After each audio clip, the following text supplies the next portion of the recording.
Woo. Shout out to Philip P for the introduction. I love the breakdown right there. Let's let it hit.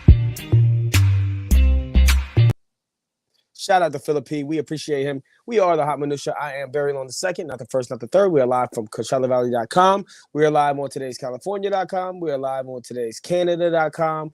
All over the Twitterverse, all over the metaverse, all over the universe. We are coming to you, always talking sports like we always do each and every single day. We took a week off because I had to take care of some personal things, but we are back and we are better than ever. We got the NBA playoffs to talk about. We got a lot of stuff, different stuff that's going on in the NFL. Rudy Ramon Reyes, my co-host, is on right now, and we're getting ready to. He was actually at the NFL draft. Rudy, what's going on, boss? Hey, man, everything. Just trying to wind down, just trying to chill. You know what I mean? It was a long, grueling 3 days of work in Las Vegas. It was out there in Vegas, right? As Lost Wages. Yeah, it was in Las Vegas.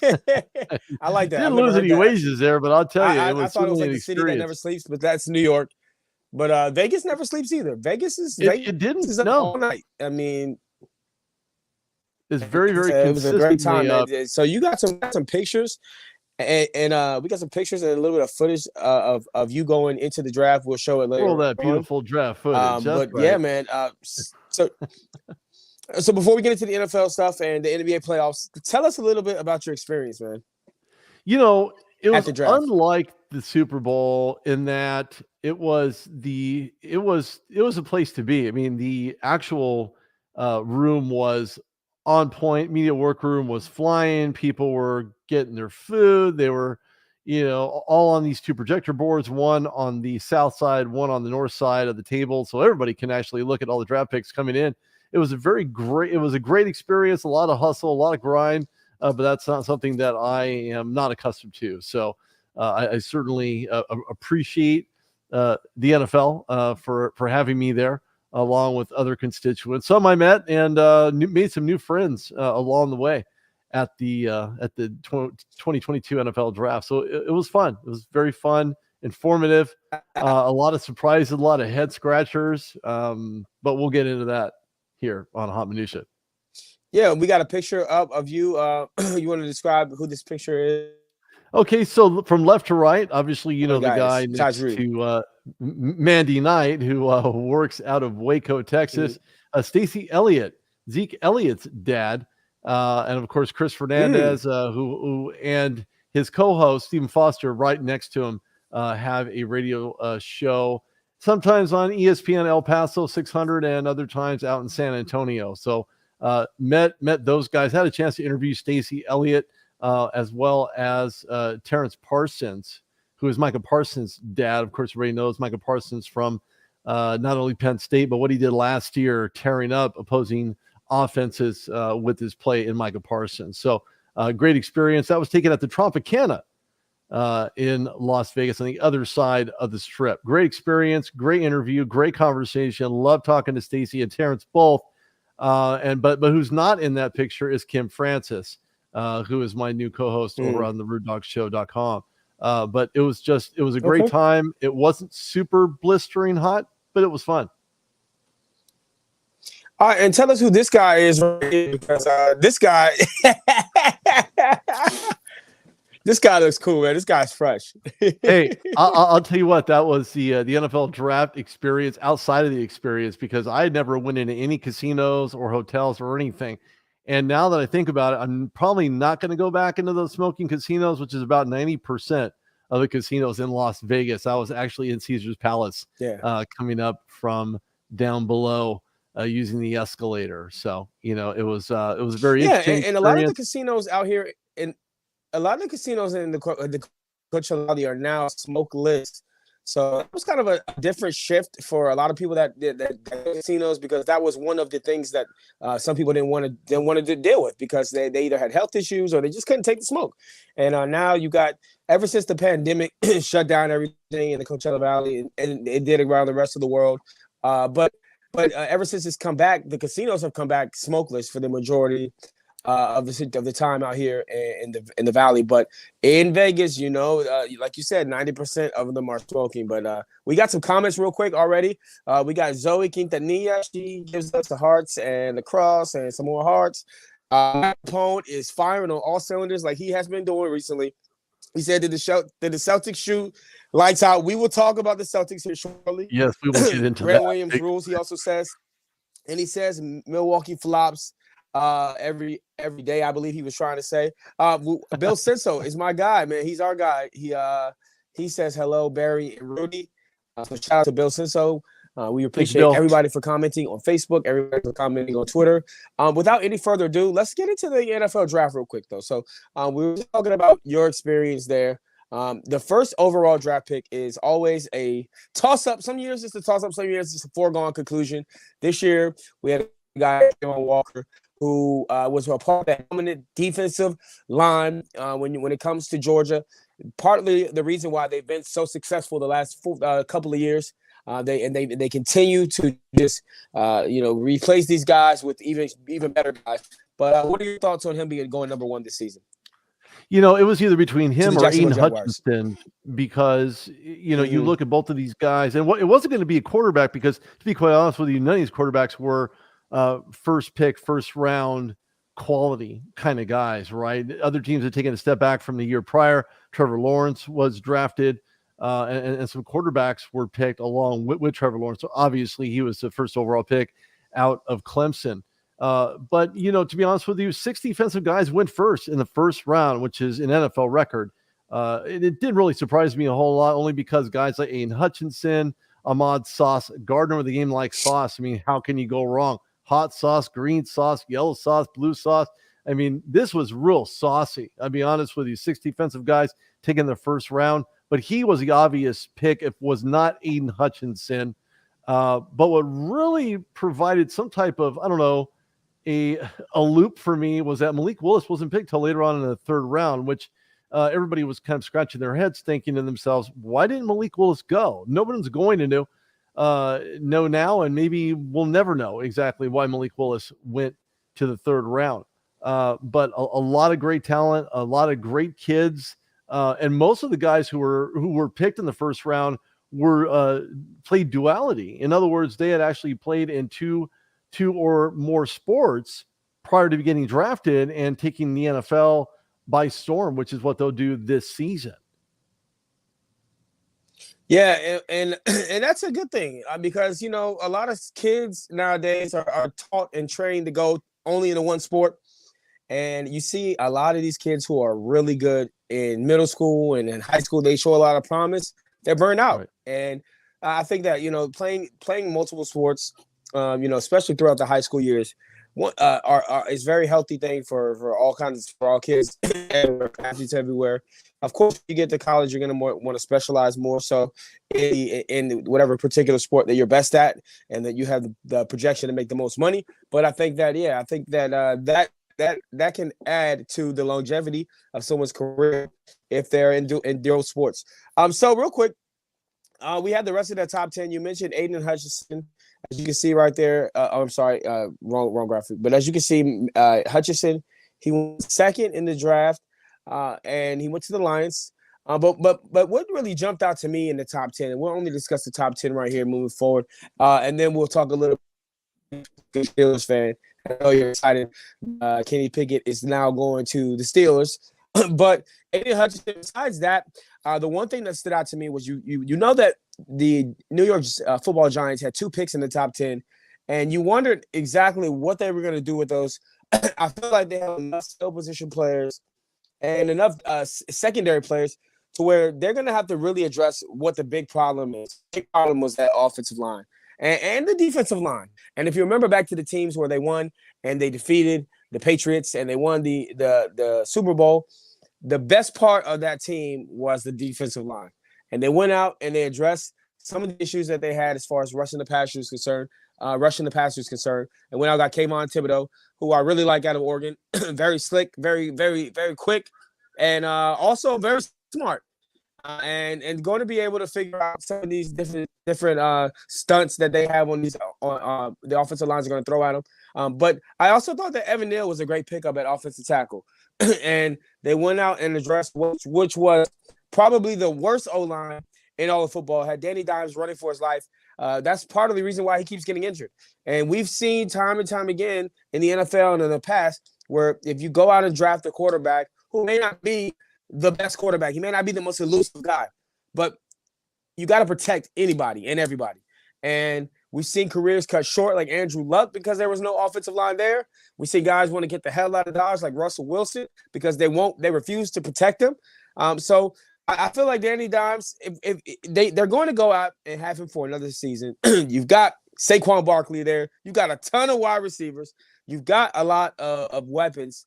I think it's just time for them to address that O-line the way that they have gone about it. And I think we may see a different Danny Dimes. I'm not saying that the New York Football Giants will win the NFC East because there's levels to this. But I do think that they'll improve, and I think that his play will improve with the addition to the offensive line. Well, the issue that I have with Danny Dimes is, albeit for me to think that the Giants' solutions were solved during the NFL draft because they weren't ultimately, because it boils down to unity, boils down to chemistry, and of course, solid quarterback play. Yes, they beefed up the line. That's what they needed to do, but it just begs the question whether or not Daniel Jones can get it done for the New York Giants. So when you look at the other New York football team, they, to me, out of every team did really, really well. But one of the teams that I thought did extremely well is the AFC New York team, and that's the Jets. They answered questions that most people probably didn't believe was going to happen. They touched on the offense, how bad that was. They touched on the defense and the secondary. That's where they picked up Garrett Wilson to give Zach Wilson a lot more options from being under center. Wilson and Wilson, I love the connection. Yeah, absolutely. You know, it's one of those Wilson and Wilson kind of things we've seen last year when the other Wilson in Seattle was throwing to another Wilson there in the end zone. Now he finds himself in the Denver Broncos system and Russell Wilson. So a lot of things to be said for the Jets. I thought they had an A+ grade. There are other teams that didn't probably score so high, at least in my opinion. Dallas Cowboys got to be only because there's just things that did not improve on the offensive line for the long term. But, you know, and they didn't answer anything for the Amari Cooper loss in the offseason as well. But when we talk about going back to the Denver Broncos for half a minute, they acquired Nick Bonito, Dulcich, Mathis, Uwaz Zarike, Turner Yell. I mean, they actually dug deep, and some of the teams like the Dallas Cowboys aforementioned should have not taken their first round pick and actually picked back to get two players for the price of one in the first round, so they can add to that offensive line to really solidify that blocking for Dak Prescott moving forward. But when you look at a team that's been so dysfunctional in the Detroit Lions, and we've seen what happened in the offseason last year when they acquired a guy who ultimately won a Super Bowl. If everybody's seen that commercial, you know what I'm talking about. But you know, the Detroit Lions answered a lot of questions up front, as well as defensively, offensively. They beefed up the secondary, but again, we're talking about the Lions, so I'm not convinced the Lions will be able to pull it together in order to be the contenders there in the NFC by any means. But they're on the rise and they're building. I think their draft was probably the most intelligent draft I've seen by the Lions in quite some time. But this is more like an organizational refresh for Detroit. You mentioned the Steelers and Kenny Pickett. You know, everybody's excited about Kenny Pickett. Yes. And Steeler fans are excited about Kenny Pickett, and that's great and wonderful. Is everybody as excited as Mike Tomlin was? Mike Tomlin seemed like he was a kid on Christmas Eve. Well, I bet you that he would have had better fortune with a guy by the name of Malik Willis, who slipped in the third round, and we've spoken about during the onset of the show, because Malik Willis just has a lot of raw talent. He has that speed. He has the ability to get that ball downfield with a huge gun on his shoulders. So as far as the Kenny Pickett thing is concerned, you know, the writing was almost on the wall for some, not for all. Don't forget, he is supposedly the heir apparent to Ben Roethlisberger. The jury's still out on it. I'm not going to even bother touching that conversation because we don't know what Kenny Pickett's going to translate into. in the NFL. We've seen busts before, but in all fairness to Pitt, and of course, hail Pitt, he's a first-round quarterback, not named Dan Marino, picked by the Steelers. And we know Dan Marino went on to play for the Miami Dolphins. So Kenny Pickett gets an opportunity to rewrite maybe the Steelers wrong by letting Dan Marino go to play for the Miami Dolphins, where he did not win a title. So, a lot of surprises. Houston Texans did really well also with all those draft picks they acquired from that Deshaun Watson trade to Cleveland. There were some serious surprises. You had mentioned Andrew Luck out of Indianapolis in his early retirement.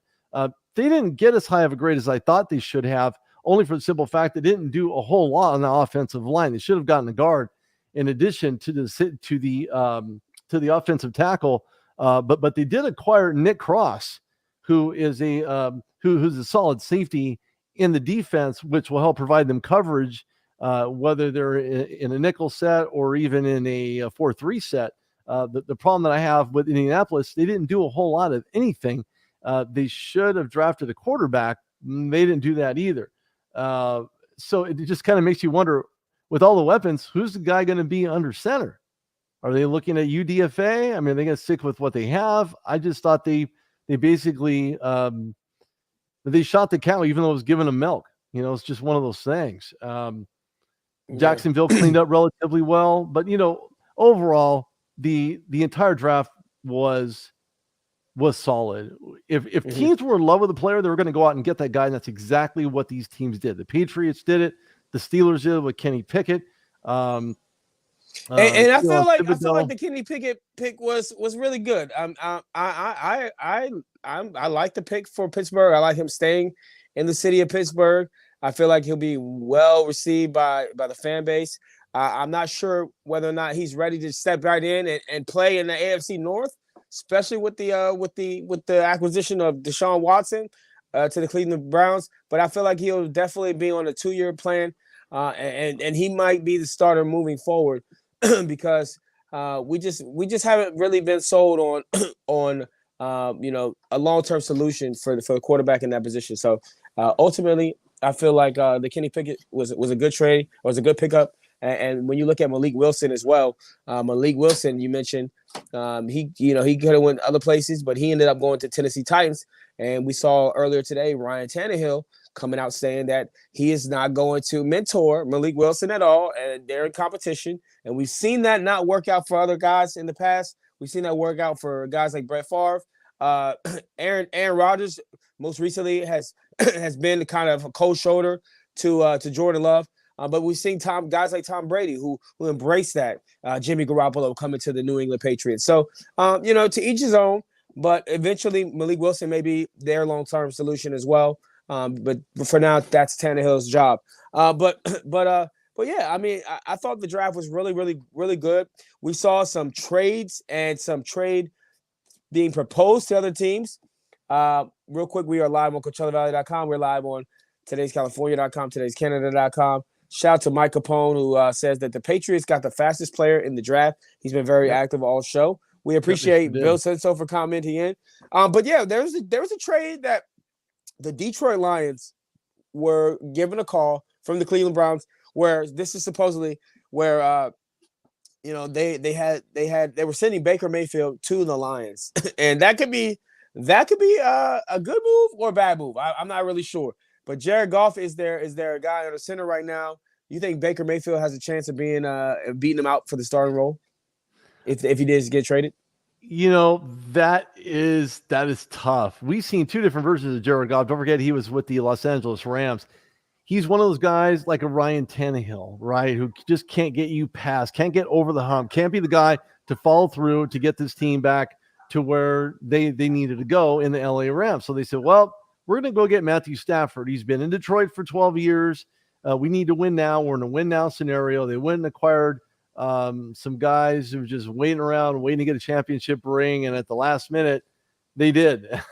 So, a lot of things that Dan Kroenke did in order to get this Rams a Super Bowl. But one thing that I really believe will happen if Baker Mayfield does go to Detroit, there's going to be a stiff competition, and I believe Baker Mayfield could actually win out Jared Goff for the starting role. I think so too. Again, if in fact he's going to show up. Why? Because don't forget, Jared Goff did not lead the Detroit Lions to any type of playoff, and Baker Mayfield did for the Cleveland Browns. So you have to think about that. Now, last year was not a great example of what Baker Mayfield can actually do with a torn pectoral, which he played on throughout the good part of the season. Throws were off kilter, not enough power. He was picked off, intercepted, I think, 6 times in 5 games. I mean, there's a lot of things to be said for Baker Mayfield, but rest assured, if he's healthy and he's ready to go and the Detroit Lions want to make that trade, then they could very well do so. I'd send Jared Goff packing and call it a day. The problem is in Detroit, you don't have any veteran leadership from the quarterback position. So your best bet is to keep Jared Goff on the back burner. If for some reason Baker wins that out, heaven forbid Baker goes down again, and here comes Jared Goff. But you have to have experience in order to take place of somebody who's your perennial starter. Yeah, and we also saw other moves being made, other trades being made. We saw the fact that the Ravens wide receiver, who was effectively the number 1 wide receiver in Marquise Brown, was traded to the Arizona Cardinals. That was going to be a nice little 1-2 tandem, 1-2 punch on the outside with DeAndre Hopkins on the outside. However, he did test positive for performance-enhancing drugs, so he's going to miss 6 games. But when he comes back, they've got a guy who can go up and get any ball at any given time, and they've also got a guy who could go out and hit him for a deep threat in Marquise Brown. So I feel like that's going to be a good thing for Kyler Murray to rely on those kind of weapons. But ultimately, I felt like the best free agent signing / trade that we saw in the NFL the last couple of days is Tyrann Mathieu, the Honey Badger, going home to New Orleans. We know that he played at LSU. He bounced around the league a couple of years. He played Arizona. He played, of course, with the Texans for a little while, and then he won a Super Bowl with Pat Mahomes and the Kansas City Chiefs. But they ultimately decided not to re-sign him, and he ends up, talking to multiple teams, but he ends up signing with the hometown New Orleans Saints. I feel like that's the best move. He is a leader on any defense that he's ever been on. He's a guy that's improved year by year, a guy that's not afraid to lay you out, and a guy that has got improved on his interception ability the last few years as well. So I feel like this is a good pickup for them. They already are a defensive force to be reckoned with. But they adding him just kind of solidifies him, and I think puts him in that elite tier of defenses. Now we just want to know where we're going to go as far as the offense is concerned with the New Orleans Saints. But I feel like this is the best free agent signing. What do you think was the best trade or free agent signing that we saw leading up to the draft or during the draft? I'll be honest with you. The Eagles kind of surprised me with the A.J. Brown move from the Titans, only from the standpoint of they needed to beef up. I mean, they really needed to beef up big time. A.J. Brown, yeah, he had a couple drops, untimely as they were, but along with the draft picks from Jordan Davis, Cam Jurgens, Nakobe Dean, who's just an absolute friggin' beast out of Georgia. Georgia had the most draft picks, by the way, just out of curiosity. Not that they weren't the national champions or anything like that. Shout out to Kirby Smart. But, at the end of the day, when you look at Kyron Johnson, Grant Calcaterra, and then you get A.J. Brown, I mean, they get an A as far as I'm concerned, just based on drafting the A.J. Brown acquisition. I believe that as a part of the Keystone State, they did well. Steelers clean up as well. George Pickens. So from Pickett to Pickens in Pittsburgh just makes you wonder what that trio is going to be like. But DeMarvin Leal, Calvin Austin III, Connor Hayward, which is Cam Hayward's brother. Yeah. In fact, which had and based on the post-draft conference of Mike Tomlin and Kevin Colbert, of course, Kevin Colbert no longer part of Steelers organization whenever they decide to release him. And I think Louis Riddick may end up taking that over for GM. That's just me. I could be throwing that out there. But when you look at Connor Hayward, he has the tools. He has a weaponry out of Michigan State. He's a solid tight end. He's a great blocker. He has ball handling skills. Mark Robinson, linebacker, and in South Dakota State, Chris Oladonkun. So that's kind of an interesting pick. Whether or not he gets to stay or go, that remains to be seen. but you have to have a backup. And I want to throw this out there that today there was it almost saddens me. I can't even really talk about it, but it would have been a birthday of Dwayne Haskins today. It would have been 25. Man. So, yeah. Gone too soon, man. Gone too soon. Yeah, way too soon. Unfortunately, that's where it's at. And I believe just based on that is the reason why they acquired Chris Oladonkun, because of that untimely, unnecessary loss of that particular quarterback in Dwayne Haskins. But, there are just so many other teams that just did so well. Niners did relatively well. Seahawks, they didn't do as good as they should have. They did beef up the O-line, but oh wait, Russell Wilson's no longer going to be there under center. So yeah, we don't know. And you know what? It could be Drew Lock. It could be Drew Lock, but the problem is he never answered the question about who the quarterback is going to be. They could have picked Malik Willis, but they didn't. They picked up defensive guys, wide receivers. So they're trying to beef this up. And I said this before the draft on a few shows that Seattle's just going to wait out and say, you know what? We're going to wait this year. We're going to find out what the 2023 NFL draft class is going to look like. Then we're going to draft quarterback. Right now, you're in the hands of Geno Smith and Drew Lock, and Godspeed Seattle for making that horrible pick. I'd like to transfer over to talking the NBA. We're against the clock here. But right now, 62-72, 5:44 left with a game going back and forth. Early in this game, it was a slugfest. Yes. You've seen Draymond Green going out with an eye that's busted, needed stitches. Brooks getting ejected. Yeah, Brooks getting ejected. And then you've seen Payton the third going down with seemingly an elbow injury. No, not going to return to this game. But this has been filthy. Even Steve Kerr mentioned that during one of the TV breaks. That this is just a filthy game, and it is. It's a very filthy game. But again, they are in Memphis. They're in somebody else's house. You have to learn how to take those punches and just keep rolling, regardless of the outcome. We seen earlier tonight the Bucks taking on the Celtics, and what's interesting is that in game one it was 101-89. Mm-hmm. Now the difference in the game is that when you look at the Boston Celtics, they shot very well from 3-point range. Yes. They had a lot of shooters, but they can't sustain that 3-point shooting throughout the entire game. Absolutely they just can't. But they needed to tie up this series. That's exactly what Jason Tatum did early and often, getting inside the paint, being the willing passer, being the willing shooter, hitting it from three. It was a dynamite must win for the Boston Celtics. And we had spoken about this before the season ever got into where it's at right about now, that it's a 1-2 punch between Milwaukee and Boston. This series could go 7 games. It could very well go 7 games. And I agree. I think this series is going 7 games. And I also believe that whoever wins this series wins the East. Because on the other side of the East, you've got, of course, Miami, who I never really thought is capable of beating, the Celtics or the Bucks. And they're already up 1-0 against the 76ers, who are down without Joel Embiid with that orbital bone fracture. Don't forget, he also has a finger injury right now. So it's just things are not working out well for them. You feel bad for James Harden. Kind of like Chris Paul always has bad luck in the playoffs.